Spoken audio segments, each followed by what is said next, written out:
Streets littered with burnt garbage and broken windows as the clean-up began the day after a pension reform protest in the city descended into chaos.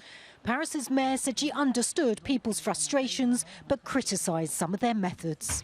The violence that we condemn, that I condemn, distracts attention from the main issue, which is that most French people want the withdrawal of the pension reform. Some protesters and police clashed in several French cities overnight.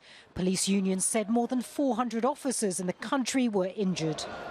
King Charles was due to visit Paris in just a few days, but scenes like this and more planned protests have prompted the Élysée Palace to postpone the trip. At an EU summit in Brussels, President Macron said the king would be welcomed another time. Nous manquerions d'un certain bon sens. We would have lacked common sense if we'd held a state visit for His Majesty the King and the Queen Consort in the midst of the protests. And given the esteem and the friendship we feel for His Majesty the King and the Queen Consort and the British people, I made the decision to call him this morning and tell him what the situation was. Trade unions want Emmanuel Macron to scrap the pension reform. They say it's unfair and will hurt poorer workers.